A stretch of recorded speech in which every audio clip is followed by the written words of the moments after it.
स्वागत करते हैं दर्शकगण आप सभी का ऐसे विशेष कार्यक्रम में मानव कल्याण में आर्य समाज का योगदान, the contribution of Arya Samaj to humanity. कार्यक्रम की शुरुआत बहुत पहले हो गए थे और अनेक कड़ियों के द्वारा हमने आर्य समाज द्वारा किन किन क्षेत्र में उन्होंने अपना योगदान दिया है मानव कल्याण के लिए, इन सब विषयों को लेकर आप लोगों के सामने हमने प्रस्तुत किया है। आज के कार्यक्रम बहुत ही विशेष है क्योंकि आज के कार्यक्रम में हम बात करने वाले हैं आर्य समाज और शिक्षा। तो इस पर अधिक बात करने के लिए हमारे साथ है राजनारायण गति जी। आप आर्य सभा के महासचिव हैं, आपका हम स्वागत करते हैं। गुरु जी नमस्ते। नमस्ते, सभी दर्शकों को हार्दिक अभिवादन है। गुरु जी, आज के कार्यक्रम की कड़ी है आर्य समाज और शिक्षा, इस पर थोड़ा सा और विस्तार बताइए। देखिए, मनुष्य और पशु में एक ही अंतर है, शिक्षा को। मनुष्य के पास शिक्षा है, पशु के पास शिक्षा नहीं है, तो आप अंतर देख ही सकते हैं। अब शिक्षा का अर्थ का बहुत लोग ये समझ लेते हैं साक्षरता, लिटरेसी, कि भाई कुछ वाक्य हमने लिख दिए, कुछ वाक्य हमने पढ़ डाले तो हम लोग शिक्षित हो गए। शिक्षा का अर्थ वो नहीं होता है। आर्य समाज की जब स्थापना हुई, महर्षि दयानंद सरस्वती जी ने 10 नियम बनाए जिनके आधार पर आर्य समाज की स्थापना हुई। उसमें जो 8वां नियम है वो बहुत बल देता है, रेखांकित करता है इस पर कि विद्या की वृद्धि हो, विद्या का बढ़ावा हो, जी कि सभी लोग विद्या पढ़ें जानें, और अविद्या का नाश हो। मतलब कि जो ज्ञान है, जो शिक्षा है, वो होना चाहिए हमारे समाज में। इसी प्रकार से सत्यप्रकाश के तीसरे समोल्लास में विस्तार से उन्होंने बताया कि ज्ञान क्या होता है, विवेक क्या होता है, शिक्षा क्या होती है। पश्चिम की ओर हम जाएंगे तो वहाँ पर अधिक बल दिया जाता है भौतिकवाद की ओर, स्वार्थ की ओर। समझते हैं ना किस प्रकार से। और हमारी तरफ जब हम आते हैं तो यहाँ पर बात है उदारता की, सहिष्णुता की। यहाँ पर बात है जो है कि हम लोग एकता की बात करते हैं। शिक्षा की परिभाषा इस प्रकार से। और धर्म, संस्कृति और भाषा, जब तक वो एक हम नहीं जानेंगे, इसको हम कहते हैं सर्वांगीण विकास, की हमारी आत्मा का विकास हो। इसके लिए आपको वेद का ज्ञान होना चाहिए। और वेद आप जानते हैं उसमें किस प्रकार से, विस्तार से नहीं बोलेंगे, ज्ञान का उसमें क्या स्थान है, किस प्रकार से वर्णन हुआ है। तो और 4 वेद हैं, आयुर्वेद इत्यादि की बात हम कर चुके हैं। तो ये है किस प्रकार से जो सत्यप्रकाश में महर्षि जी ने बताया है कि किस प्रकार का शिक्षक होना चाहिए, किस प्रकार का विद्यार्थी होना चाहिए। और लड़कियों के लिए उन्होंने कहा है 16 वर्ष तक विद्या अध्ययन होना चाहिए और लड़कों के लिए 25 वर्ष तक। और ये शिक्षा कैसी शिक्षा? भारत में जब अंग्रेज़ों का राज्य था, लॉर्ड मैकॉले ने कहा कि देखिए इन लोगों को ऐसी शिक्षा दो कि देखने में ये लगे भारतीय हैं, लेकिन मन से, बुद्धि से, आत्मा से, विचार से ये पश्चिम के लिए पाश्चात्य लगे। जिस प्रकार एक तरफ से फूट डाल रहे हैं। हाँ, नहीं, वो अपनी पद्धति, अपना सिद्धांत जो है, जो अपना जो करना चाहते हैं कि भारत को वो तो गुलाम किया था और उसको गुलाम रखना चाहते हैं। कैसे? तो मन, बुद्धि, उस पर वो काबू करके। किस प्रकार से? शिक्षा से। किस प्रकार की शिक्षा? कि अरे आपकी संस्कृति, आपकी भाषा ये है ही है, ये जो है ना ठीक नहीं है, आपको वो छोड़ करके। और जबकि हमारे यहाँ गुरुकुल की पद्धति जब से आरंभ हुई तो इस प्रकार से बताया गया सर्वांगीण विकास। मैंने भी आरंभ में कहा कि बुद्धि का विकास हो, मन का विकास हो, और आत्मा का विकास और शरीर का विकास हो। आज देखिए हमारे विद्यालयों में पीई, फिजिकल एजुकेशन के लिए प्रावधान है। वही है जो शारीरिक विकास आपका होना चाहिए। उस समय में योग आदि हम लोग करते थे, कराते थे गुरुकुलों में। तो गुरुकुल, और पहले जो व्यक्ति हुए जो स्वामी जी, उन्होंने कहा शिक्षा प्रत्येक बच्चे के लिए अनिवार्य होना चाहिए। और यही बात 50 वर्ष बाद संयुक्त राष्ट्र संघ ने इसको अपनाया कि शिक्षा अनिवार्य होना चाहिए, सभी के लिए शिक्षा का अधिकार होना चाहिए, शिक्षा का द्वार खुलना चाहिए। बहुत ही सुंदर आपने कहा कि शिक्षा सभी के लिए अनिवार्य होना चाहिए। तो आर्य सभा द्वारा, आर्य सभा ने अथाह प्रयास किया है कि हर क्षेत्र में हर लोगों के लिए शिक्षा का प्रावधान हो, और प्राथमिक स्तर से लेकर माध्यमिक स्तर पर भी अभी तक वे लोग काम करें। आइए कार्यक्रम के अगले जो सेगमेंट है उसमें हम देखते हैं कि किस तरह से प्राथमिक स्तर पर आर्य समाज द्वारा शिक्षा को बढ़ावा आप लोग दे रहे हैं। साथ देते रहिए।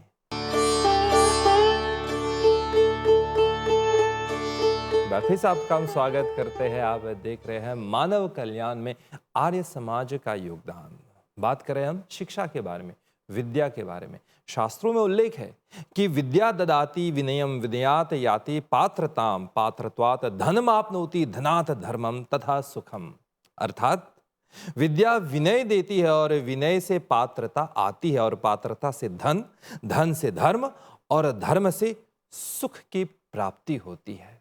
तो मुख्यतः शिक्षा और विद्या बहुत ही जरूरी होती है। हमारे साथ है अभी सत्यदेव प्रीतम जी।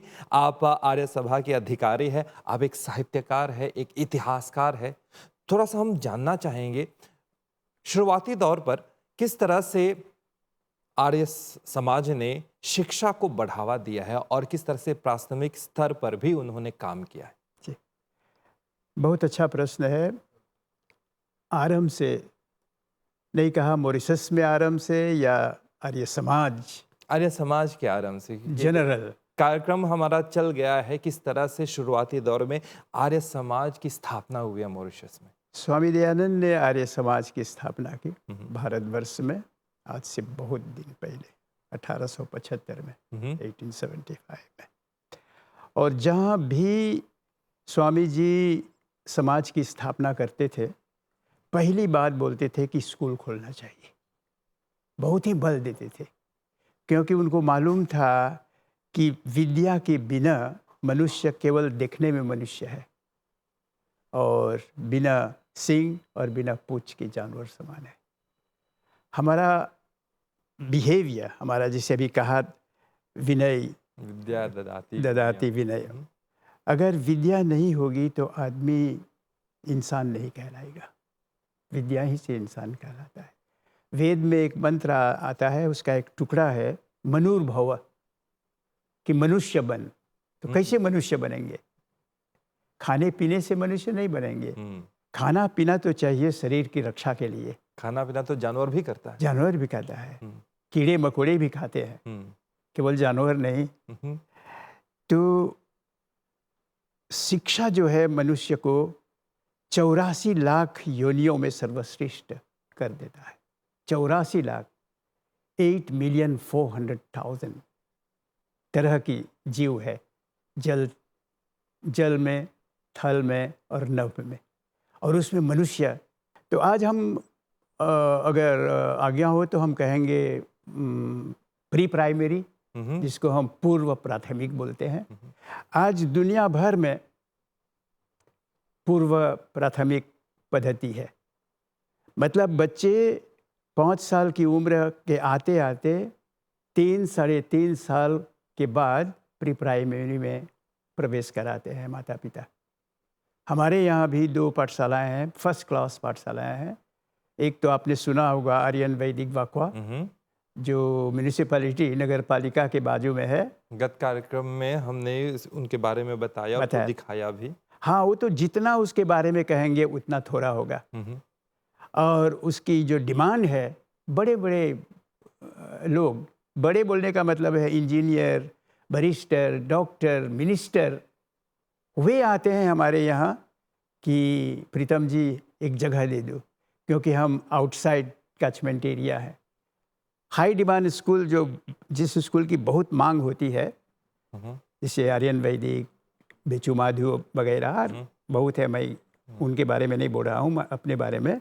तो उसका एक डिमार्केशन लाइन होता है ज्योग्राफिकल, जो उसके अंदर रहता है उसके बच्चे स्कूल आएंगे बिना बेरोक टोक के, और जो आउटसाइड होते हैं उसके बाहर वो नहीं आ सकते हैं। तो हम हर साल 100 बच्चों को प्रवेश कराते हैं, 100 बच्चों को, वो जो आउटसाइड कैचमेंट एरिया है। क्यों? ये दर्शाता है कि हमारी स्कूल कितनी अव्वल है। उसका रिजल्ट कभी 99% होता है, कभी 98% होता है। लोग पूछते हैं, गैर हिंदू पूछते हैं, प्रीतम जी आप लोगों की पाठशाला कैसे इतना रिजल्ट क्यों? जबकि वही शिक्षा अन्य पाठशालाओं में मिलती है। वही है, वही सिलेबस वही है, सब बराबर है। लेकिन हमारी पाठशाला, हमारी 2 ही पाठशाला है। इससे पहले इतिहास के पृष्ठ उलाटेंगे तो देखेंगे आप 10-15 पाठशालाएँ थी। तो धीरे धीरे जब शिक्षा सरकार की के हाथ में आ गई, क्योंकि आरंभ में सरकार के हाथ में शिक्षा नहीं थी, चर्च के हाथ में शिक्षा थी। जब गवर्नमेंट अपनी पाठशाला खोलने लगे तो ये जो चाचा राम गुलाम जो हमारे हैं, वे एजुकेशन उसके हाथ में आया था सरकार की ओर से। तो उन्होंने कहा आर्य सभा को, क्योंकि बहुत मिलते थे वो आर्य समाज से, आर्य सभा से, बोलते अब स्कूल दे दो, 1-2 रख लो। तो इसलिए आप देखेंगे कि लावाचिया में हमारी एक पाठशाला है फर्स्ट क्लास, अव्वल दर्जे का, और एक आर्यन वैदिक बाखवा में, और दोनों में प्री प्राइमरी है। जैसे हमारे प्राइमरी का स्तर है उसी प्रकार हमारा प्री प्राइमरी का स्तर है, यहाँ भी और वहाँ लावाचिया में भी। जो बुनाकई के पास बाद में जब फ्लाक जाते हैं तो वो मिलता है, एक गांव है छोटा। तो इस प्रकार से हमारी पाठशाला है 2। अब शिक्षा जो है, अभी आरंभ में मैंने कहा, शिक्षा जो है ये मनुष्य बनने की चाबी है। आप कितना सुंदर रहेंगे, कितना धनवान रहेंगे, मल्टी मिलियनेयर रहेंगे, लेकिन अगर शिक्षा नहीं होगी तो आप कुछ नहीं है। उनके पुत्र भी काम ढूंढते हैं। इसका मतलब नहीं है कि मल्टी मिलियनेयर है तो हाथ मोड़कर बैठे घूमते रहेगा ना, क्योंकि हम कर्म योनि में आए हैं, कर्म करना चाहिए, कर्म कर, इससे हमें छुटकारा नहीं मिलेगा। इसलिए शिक्षा ही से जीवन की शुरुआत होती है। जितनी शिक्षा आप पाएंगे उतना आप विनम्र बनेंगे। जैसे लीची या कोई भी फल, हम उदाहरण देते हैं लीची के डाली से। जब लीची लद जाती है डाली पर तो डाली नीचे आ जाती है। इसी प्रकार जब विद्या से हम लद जाते हैं तो विनम्र हो जाते हैं, सही अर्थ में मानव बन जाते हैं। ये शिक्षा हमको प्रदान या शिक्षा, अगर शिक्षा नहीं रहेगी तो वो इंसान कहलाने लायक नहीं रहेगा। इस आरंभ में मैंने कहा मनुर्भव। मनुर्भव का मतलब क्या है? मनुष्य बनो। मनुष्य बनो, तो मनुष्य कैसे बनेंगे? शिक्षा से। बहुत ही सुंदर, बहुत ही सुंदर। और जैसे कि आप बता रहे हैं कि आज के स्तर पर 2025 में अभी आर्य सभा द्वारा 2 पाठशालाएं, प्राथमिक पाठशालाएं चल रही। इसके अलावा हमारे गांवों में करीब 400 शाखाएं हैं जहां हम पढ़ाते हैं, और उस पढ़ाई से हमारी जो संस्कृति है, जिसको हम कल्चर बोलते हैं, वो हम देते हैं। क्योंकि सरकारी पाठशाला में वो शिक्षा हम नहीं दे सकते हैं जो अपने बैठकाओं में देते हैं, सायंकालीन पाठशालाओं में देते हैं। समझिए, वो तो वहाँ एक दूसरा नियम है, दूसरी पाठ्य पुस्तक, पाठ्यक्रम होता है। हम अपना बनाते हैं, अपनी पुस्तकें लिखते हैं। हमारी क्लास 1 से क्लास 6 तक हमारी पुस्तक है निजी, क्योंकि हम चाहते हैं कि ये शिक्षा आर्य समाज जी बच्चों के घर घर में, आर्य समाजी परिवार के बच्चों तक पहुँचे। और बच्चे लोग बहुत ही अच्छी तरह से काम कर रहे हैं। हाँ, शिक्षा प्राप्त बहुत अच्छी तरह से, बहुत। और आराम से मैं ये कह दूं, आराम से हमने शिक्षा पर बल दिया है। 1910 के बाद जो बैठका बनने लगी, जो गांव बनने लगे, गांव में इतने श्रद्धालु व्यक्ति थे कि अपने एक टुकड़ा ज़मीन में से थोड़ी सी ज़मीन देते थे बैठका बनाने के लिए। एक स्थान पर जाएंगे, उनके बच्चों के घर पीछे है, और वो जब ज़मीन दी है राजमार्ग के किनारे है।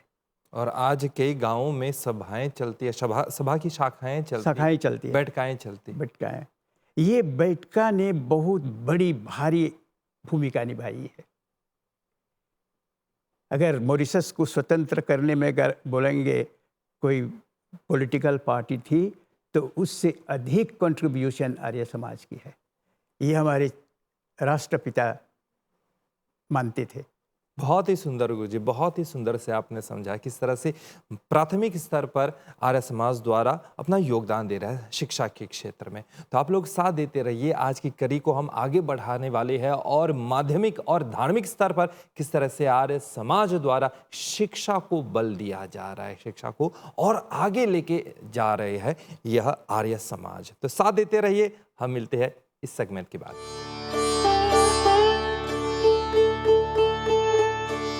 दर्शकगण, हमारे धर्मशास्त्र में शिक्षा को लेकर बहुत सारे श्लोक भरे पड़े हैं, उनमें से एक आप लोगों के सामने हम प्रस्तुत करना चाहेंगे, जो चाणक्य नीति शास्त्र से लिया गया है। वो कहते हैं कि येषाम न विद्या न तपो न दानम ज्ञानम न शीलाम न गुणो न धर्मः ते मृत्युलोके भुवि भारभूताः मनुष्य रूपेण मृगाश्चरन्ति।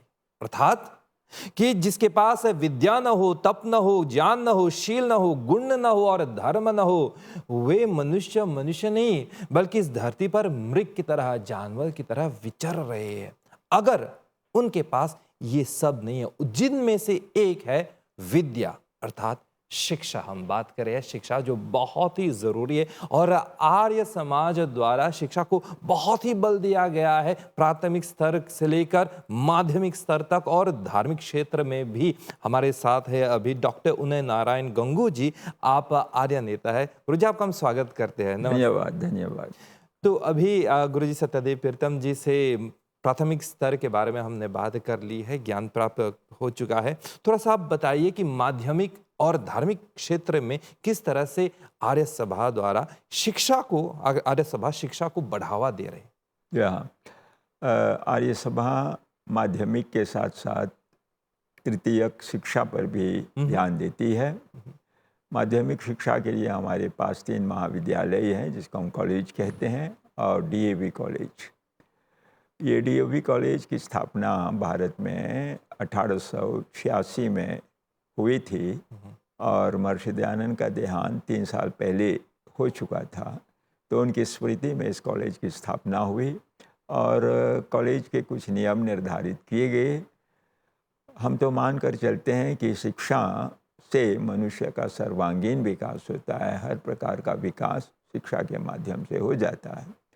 पर डीएवी कॉलेज ने उद्देश्य रखा कि जहां हम भारतीय शिक्षा पर ध्यान दें, वहीं पर पश्चिमी शिक्षा को भी महत्व दें। इसलिए उन्होंने कहा डीएवी दयानंद एंग्लो वैदिक कॉलेज। आंग्लो के अंतर्गत पाश्चात्य शिक्षा भी आ जाती है और वैदिक शिक्षा के लिए तो वी शब्द आया ही हुआ है।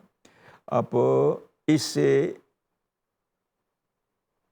पूर्व जो प्राथमिक स्तर पर शिक्षा दी जाती थी, उन शिक्षाओं के ज़रिए बच्चों का कुछ निर्माण तो होता था, परंतु सर्वांगीण निर्माण के लिए सब प्रकार सर्वांगीण विकास का अर्थ क्या है? हम केवल शरीर नहीं हैं। शरीर दिखाई देता है पर इसके अंदर एक मन है जो नहीं दिखता है, और बुद्धि है वो भी दिखाई नहीं देती है, और आत्मा है वो भी दिखाई नहीं देती है। तो यदि हम कहें कि शिक्षा से सर्वांगीण विकास होना चाहिए, तो मतलब शरीर का भी विकास हो, बुद्धि का भी निर्माण हो, और मन भी सुंदर बने, सुमन बने, और आत्मा भी विकसित हो, उन्नत हो। तो इन चारों प्रकार की शिक्षाओं की आवश्यकता डीएवी कॉलेज के नियमों में हम प्राप्त करते हैं कि शरीर विकास के लिए कसरत चाहिए, व्यायाम चाहिए, प्राणायाम चाहिए, आसन आदि चाहिए। तो हमारे यहाँ जो डीएवी कॉलेज की शिक्षा होती है, शारीरिक विकास के लिए हमेशा हम ध्यान में रखते हैं कि क्या कोई ऐसे शिक्षक हैं जो शरीर के व्यायाम की शिक्षा दे सके, फिजिकल एजुकेशन हाँ, जिसको आज हम फिजिकल एजुकेशन कहते हैं। और ये तो हुआ कसरत शरीर के लिए, परंतु शरीर के भोजन की भी ज़रूरत होती है। इसे होम इकोनॉमिक्स भी है हमारे यहाँ, फूड एंड न्यूट्रिशन भी है, इसकी भी पढ़ाई करते हैं। और इस पढ़ाई के माध्यम से क्या खाना चाहिए, संतुलित भोजन किसे, तो इन सब बातों की शिक्षा दी जाती है हमारे कॉलेजों में, ताकि शरीर का विकास हो। तो मन का विकास कैसे हो गया? तो सत्य, मन सत्येन शुद्धति, मन की शुद्धता सत्य से है। तो बच्चों को सच्चाई की तरफ भी मुड़ते हैं, और सत्य जब बच्चे ग्रहण करते हैं तो वो ईमानदार बनते हैं, जीवन में बेईमानी से दूर रहते हैं। जहाँ बेईमानी होती है वहाँ गिरावट होती है, और जहाँ सच्चाई होती है वहाँ जीवन उन्नत होता है। तो बच्चों को हम ऐसी भी शिक्षा डीएवी कॉलेज में देते हैं कि बच्चे के मन का भी निर्माण हो। और बुद्धि के बारे में कहा, यदि इसका विकास आप करना चाहते हैं तो बुद्धिर ज्ञाने न शुद्धति, ज्ञान दीजिए, और ज्ञान के माध्यम से बुद्धि की शुद्धता होती है। तो साइंस की पढ़ाई होती है, ज्ञान और विज्ञान दोनों पर बल दिया जाता है। भाषा का ज्ञान देना है, इतिहास का ज्ञान देना है, क्योंकि इतिहास से भी हम सीखते हैं, ज्ञान से भी सीखते हैं। यह संसार जिसमें हम रहते हैं, अनेक देश हैं, भूगोल का ज्ञान दिया जाता है। और विज्ञान उससे भी ऊपर बायोलॉजी है, केमिस्ट्री है, फिजिक्स है, रसायन शास्त्र है, स्वास्थ्य विज्ञान है और जीव विज्ञान है, और साथ ही साथ वनस्पति विज्ञान है, प्रकृति का ज्ञान देना। तो जहाँ हम प्रकृति को भी महत्व देते हैं, उसके ज्ञान को प्राप्त करते हैं, तब कहीं जाकर सर्वांगीण विकास होता है। तो हमारे डीएवी कॉलेजों में सब प्रकार से बच्चों के निर्माण की व्यवस्था की जाती है। ऐसे ऐसे शिक्षक रखे जाते हैं कि जो चारों का विकास कर सके। हम हिंदुइज्म की पढ़ाई क्यों करते हैं? क्योंकि आत्मा और परमात्मा का संबंध यदि बच्चा न जाने कि मैं आत्मा हूँ और मेरा भंडार परमात्मा है, यहाँ तक बच्चा न जाने तो उनका पूर्ण विकास नहीं हुआ। इसलिए हमारे यहाँ धार्मिक ज्ञान देने के लिए हिंदुइज्म आदि की पढ़ाई होती है, और साथ ही साथ हम चाहते हैं कि हमारे बच्चे उन चीज़ों से दूर रहे जिन चीज़ों के ग्रहण करने से, उदाहरण के लिए बहुत से स्कूलों में आज आप ड्रग्स की बात सुन रहे हैं, शराब की बात सुन रहे हैं, सिगरेट की बात सुन रहे हैं। तो बच्चे के स्वास्थ्य संबंधी जानकारी को बढ़ाने के लिए भी हम एक्स्ट्रा करिकुलर एक्टिविटीज़ के अंतर्गत उनको इस ओर मुड़ते हैं, ताकि वो जाने कि हमारा सही निर्माण होगा। स्वस्थ जीवन के लिए स्वस्थ शरीर के साथ साथ स्वस्थ मन, स्वस्थ बुद्धि और स्वस्थ आत्मा की ज़रूरत है। तो ये सर्वांगीण विकास बच्चे के जीवन में लाना हम बहुत ही महत्व समझते हैं इसका। और इससे ऊपर जब हम जाते हैं तो हम तृतीयक शिक्षा में चले जाते हैं, विश्वविद्यालयीय शिक्षा।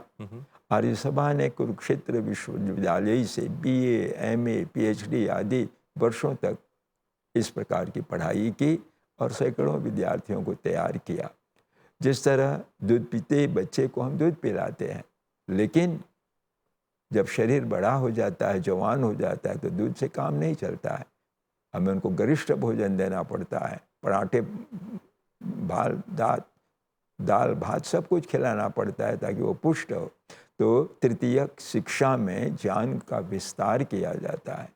तो हम लोगों ने दर्शन शास्त्र की पढ़ाई की, संस्कृत की पढ़ाई की, भाषा के अंतर्गत अंग्रेजी, हिंदी आदि, ताकि बच्चे की वाणी का विकास हो भाषा के माध्यम से, और दर्शन के द्वारा वो अपने आप को जाने कि मैं केवल मन नहीं हूँ, मैं केवल तन नहीं हूँ, मैं आत्मा भी हूँ, और मेरी आत्मा का संबंध परमात्मा से। तो हम दर्शन का भी ज्ञान देते हैं, फिलोसफी का ज्ञान देते हैं, साइकोलॉजी हमने पढ़ाई। जिस समाज में हम जीते हैं, समाज शास्त्र का ज्ञान हमने उनको दिया बीए के स्तर पर। और आज इस युग में हम जी रहे हैं, कहते हैं कंप्यूटर का युग है, तो हमने तृतीय शिक्षा के अंतर्गत आर्य सभा की तरफ से कंप्यूटर का भी ज्ञान दिया। और बीए के अंतर्गत हमने ये पर्यावरण जो है, इन्वायरमेंटल स्टडीज़, इस पर भी हमने बल दिया। और ये सब परीक्षा के माध्यम से बच्चों की परीक्षा ली जाती थी, तब कहीं जाकर उनको डिग्री दी जाती थी। तो हमने जहाँ माध्यमिक शिक्षा पर बल दिया, वहीं तृतीयक शिक्षा पर भी बल दिया। और यह स्रोत कहाँ से हमने प्राप्त किया? भारत के डीएवी कॉलेज से, भारत के गुरुकुलों से।